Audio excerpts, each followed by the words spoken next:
The town smelled of dust, sweat, and cheap whiskey. Heat pressed down on the street where the crowd had gathered. A rough plank stage stood in the center, nailed together in haste, already warped from the sun. Men clustered close, coins rattling in their hands, their voices low and eager. On the stage, shackled women shifted uneasily. Some stared at the ground. Some kept their faces blank, as if stone could protect them. And then there was one who didn't bow her head. Her hair was tangled, her face drawn, but her eyes carried a spark that hadn't been broken yet. She looked out over the crowd, as if searching for a way through them. The auctioneer's voice cut across the noise. Sharp, practiced, oily. He raised the girl's chin with 2 fingers, showing her face, her body, her bruised wrists. Men leaned closer. Laughter flickered. A few shouted numbers, already playing the game. She trembled, but it wasn't only fear. Her bare feet shifted against the wood, toes curling against the splinters.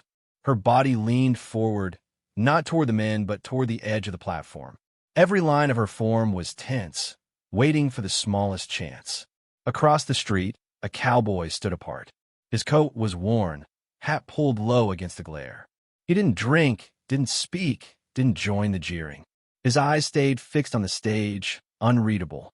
A horse waited behind him, reins tied loose on a hitching post. Dust gathered on its flanks, tail swatting the heat. The auctioneer shouted again, raising the numbers. Coins passed from hand to hand. The crowd pressed tighter, hungry. The girl's breathing quickened, chest rising against the rope tied around her shoulders. The moment built, heavy as thunder before a storm. And then she moved. She threw her weight forward, snapping the slack in the rope, tearing her shoulder raw, but breaking free of the man who held her. The crowd gasped. She leapt from the stage into the dust, hitting hard, stumbling but still running. Bare feet kicked up sand as she drove herself through the gap between 2 men too slow to block her. Shouts erupted. Laughter turned to curses. Hands lunged, grabbing for her arms, her hair, anything. She twisted, slipped, struck out with her elbows. A man grabbed her dress, tearing the seam. She ripped away, skin scraped, chest heaving. Her eyes were wide now, filled not with hope but with desperation. She aimed for the open street beyond the crowd. The cowboy's eyes followed her. Still, he didn't move. She ran closer. The mob surged behind, closing the path. She stumbled in the dust, almost falling. Her legs shook from hunger, from fear, from too many days without rest. The world tilted. The crowd roared around her, swallowing her small body. She would have been dragged back, beaten, paraded on the stage again. But the cowboy finally stepped forward. He didn't shout. He didn't warn. His boots hit the dirt with steady weight. His hand rested on the saddle horn as he untied the reins. The horse stirred, sensing his intent. The girl, blinded by panic, nearly collided with him. She looked up, breath ragged, lips cracked from thirst. For the first time her eyes met his. There was no promise in them, no smile, no words of comfort. Only a steady calm that cut through the chaos around them. Behind, the auctioneer bellowed. Men surged closer, ropes ready. The crowd demanded she be dragged back. The cowboy swung into the saddle in one clean motion.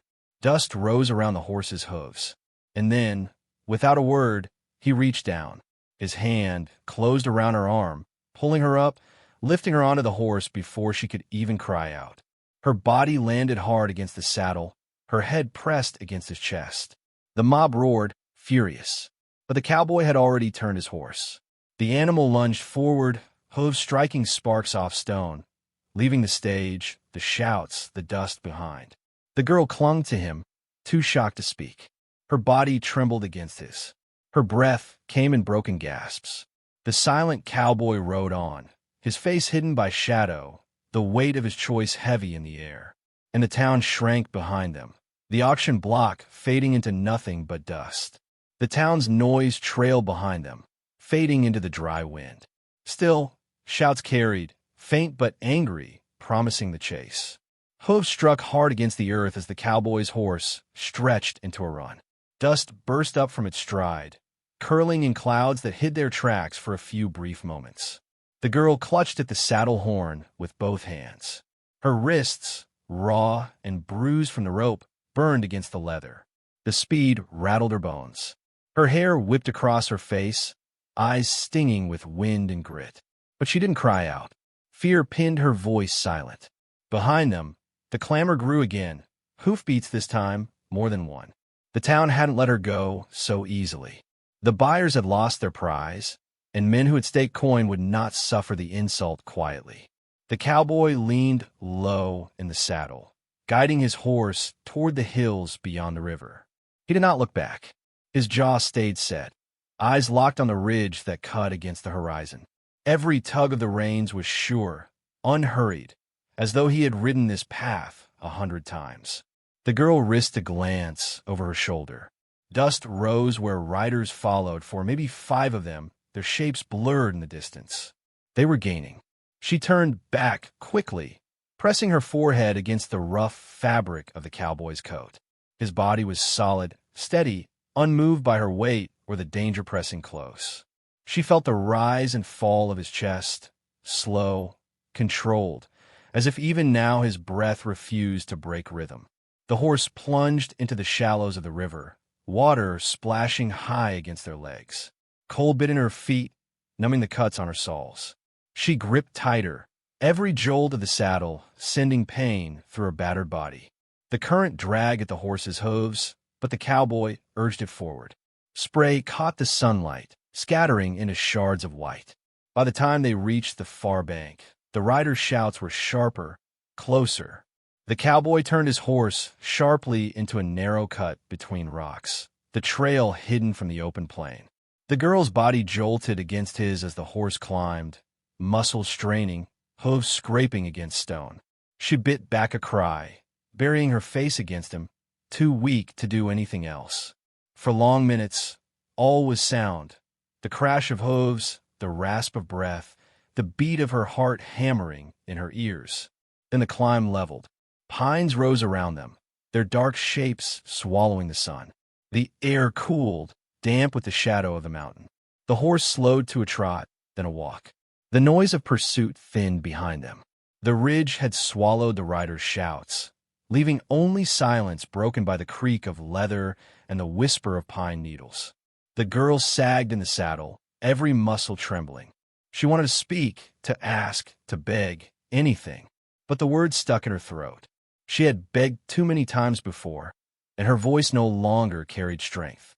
The cowboy reached into the saddlebag and drew out a flask.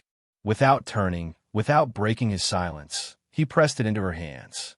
She stared at it, confused, before lifting it to her lips. Water touched her tongue, cold and sharp. She drank greedily, choking as it filled her empty stomach. Drops spilled over her chin and soaked into the torn fabric of her dress. When she tried to hand it back, her fingers trembled. He took it without a word, tucked it away, and gave the horse a light touch with his heels. They pressed deeper into the timber. The trail wound tight between boulders and trees, the path known only to one who had ridden it before. The light dimmed. The girl shivered, the cold gnawing at her bare skin. She hugged herself, but it did little. The cowboy shifted, pulling the heavy coat from his shoulders and draping it over her without looking back. The weight of it settled around her, rough with dust, warm with his body's lingering heat. Her throat tightened. No words came, only the ache of something she hadn't felt in years, being given something without a price. The horse climbed again until the forest thinned, opening onto a high ledge. From there the world stretched below them. The plain, the river, the line of dust where the riders still searched far behind. The cowboy pulled the reins, slowing to a halt. The girl clung to the coat around her shoulders, her chest still rising fast from the run. She followed his gaze, saw how far away the mob now seemed. For the first time that day, she breathed without a shiver in her breath. The cowboy dismounted. His boots hit stone with a dull thud. He looked back at her, not with softness, not with anger, only with a steady measure. He reached up and held out his hand. For a moment she froze. Fear still told her not to trust, not to move. But her legs gave her no choice, weak, shaking, barely able to bear her weight. She slid from the saddle, her bare feet meeting stone. His hand steadied her, brief, firm, then gone. The wind carried pine and dust, sharp and clean. The sun slipped lower, shadows cutting long across the ridge. The girl wrapped the coat tighter, eyes darting between the silent man and the world they had left behind. She realized she didn't even know his name. And still, he had chosen her. The ridge fell quiet after the chase. Only the wind moved through the pines, carrying the smell of resin and stone. The cowboy led his horse into a hollow between boulders, where the trees broke the worst of the wind. He loosened the saddle, rubbed the animal's flank, let it drink from a small trickle of water that ran cold down the rocks. His movements were slow, unhurried, like a man who had done them every night of his life. The girl sank down against a flat stone. Her feet throbbed, torn raw from her flight, streaked with blood and dirt. She pulled the coat tighter around herself, hiding the bruises, the bare skin, the shame of standing in rags before a stranger. The tremors in her hands wouldn't stop. Her body still remembered the stage, the eyes, the grasping hands that had reached for her. The cowboy gathered wood without a word. Soon a fire flickered between the stones, small, steady. The smoke curled upward, pale against the dark trees. Its warmth spread slow, pushing back the mountain chill. He opened a bundle from his saddlebag, jerky, coarse bread hardened by travel. He set them down within her reach. Then he leaned back against a boulder, hat pulled low, his face hidden in the firelight. The girl hesitated. Hunger gnawed at her so fierce it hurt, but her body still carried the memory of men who offered food with one hand and chains with the other. She looked at him through the fire, searching for a sign. He gave none. Her hands moved before her mind could stop them. She tore at the bread with her teeth, swallowed the jerky dry. The ache in her stomach eased, though every bite cut her throat. When the food was gone, she pressed her palms to the ground, holding herself steady as if she might collapse. The cowboy rose once to check the horse, once to lay another log on the fire. He didn't ask her anything. He didn't offer comfort, but he didn't take anything from her either. When night deepened, she lay down near the warmth. The coat was heavy around her, smelling of leather, dust, and smoke. She curled beneath it, knees drawn close, listening to the quiet. For the first time in years, no one watched her as she closed her eyes. Sleep came in pieces. Images of the auction tore at her, shouts, hands, the snap of a rope. She gasped awake, chest heaving, heart pounding. Her eyes flew open to the fire, still glowing low. He sat there, still as stone, watching the trees. A rifle lay across his knees, his face lit in faint orange. His eyes didn't turn when she stirred. He kept his vigil as if carved from the night itself. Something shifted in her chest then. Not trust, not yet, but the faint outline of it. A thread of safety drawn from his silence, from the way his presence held the dark at bay. She lay back, down slowly, breath easing, the fire's warmth seeping into her bones. Her eyelids closed heavy. This time, sleep took her without struggle. By dawn, frost lay silver on the stones. The cowboy was already moving, saddling the horse, stamping out the fire. He glanced toward her only once, a brief measure to see that she could stand. Then he mounted, waiting. Her legs shook as she rose, but the coat shielded her from the cold. She crossed to him without a word. His hand reached down again, strong, unhesitating, lifting her into the saddle. The horse moved forward. The sun bled red between the trees, lighting their path. The girl held to the saddle horn, the weight of exhaustion heavy in her limbs. Yet under it all was something new, something fragile. The thought that perhaps, for the first time, she had not been taken, she had been carried away. The trail wound through country few dared to ride. Pines gave way to open stretches of rock and grass, where hawks circled high and the sun beat down without mercy. The horse carried them steady, each step measured, hooves clattering against stone, then sinking soft into earth again. The girl stayed wrapped in his coat, her head turned slightly so she could see the land pass. Her eyes still flickered back, searching for riders, but the horizon remained empty. Only the dust of their own passage rose behind them. Hours passed. The silence between them grew heavy, yet it was not the same silence she had known in the hands of others. This one carried no threat. It felt more like the silence of the hills themselves, hard, endless, unmoved by her fear. At midday, the cowboy drew rein near a stand of cottonwoods. Water glimmered faint in the shadows, a creek running shallow. He dismounted, led the horse to drink, then offered her his hand again. She hesitated, then let him pull her down. Her feet touched grass instead of stone this time. She winced at the pain still raw in her soles. He saw it. Though he said nothing, he knelt by the stream, soaked a rag from his bag, and set it on a rock. He gestured once, brief, for her to sit. She lowered herself, heart hammering. Men had touched her before, always with demand, always with hunger. But when he lifted her foot, his hand was steady, work-worn, impersonal. He cleaned the cuts, pressed cloth against the bleeding, tore strips of linen to bind them. Not a word passed his lips. Her throat burned, not from pain, but from the weight of something she couldn't name. She looked away, staring at the creek as if it could steady her. When he finished, he set her foot down gently, then stood, his shadow long in the grass. The girl watched him lead the horse to shade, watched the simple way he worked. No flourish, no sound. She tried to imagine why. Why had he reached for her in that chaos? Why had he pulled her away when it had brought nothing but danger? Her lips parted, the words cracking out of her before she could stop them. Why? It was the first sound she had made to him. Her voice rasped like dry leaves, carrying both fear and defiance. The cowboy didn't turn. He cinched the saddle, adjusted the blanket, his movements slow and even. If he heard, he gave no sign. The girl hugged the coat tighter, ashamed of the tears that suddenly stung her eyes.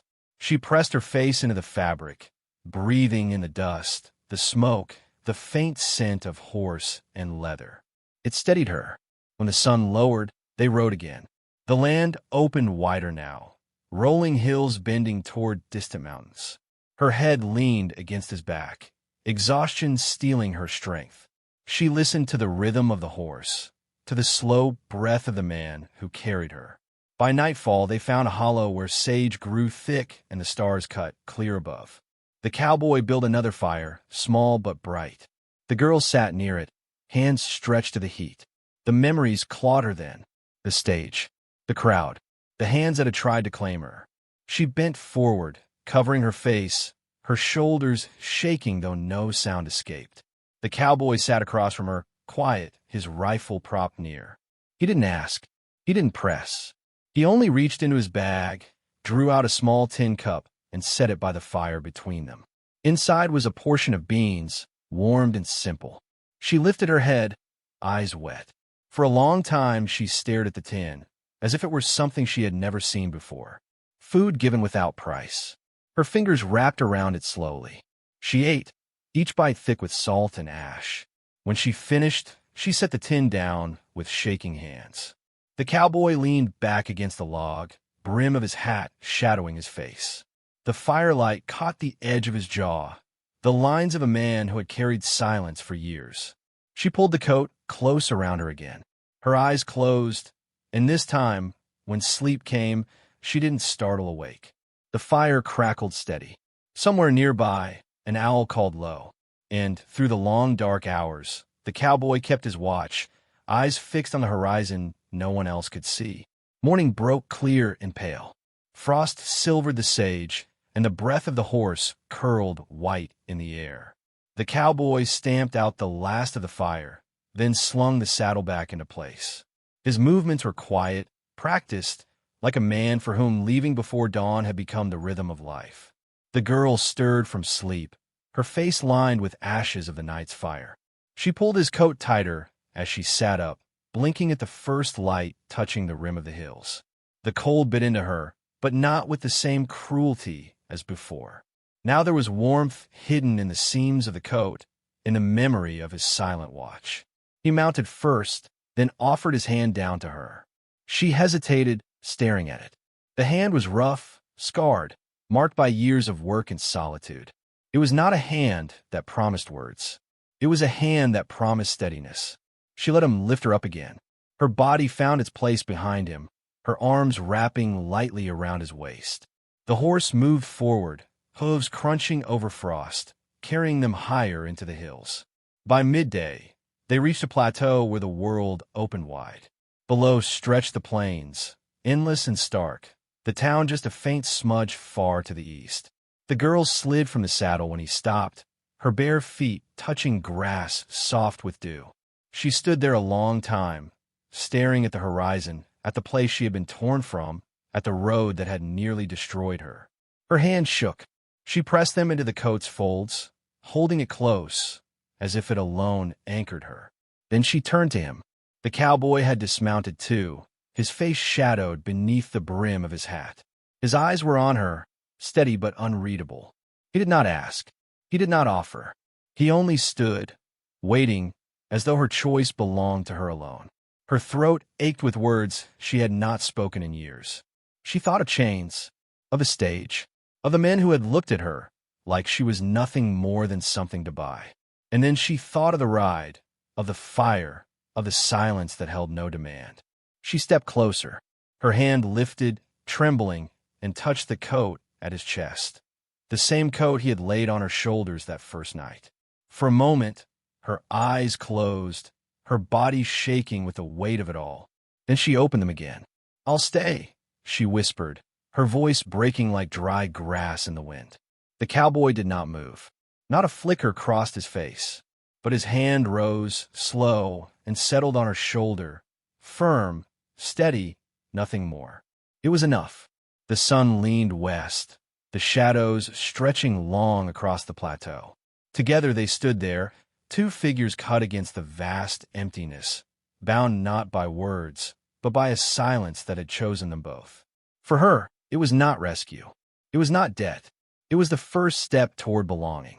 And for him, it was enough to carry someone not with force, but with quiet, with presence, with the simple act of staying.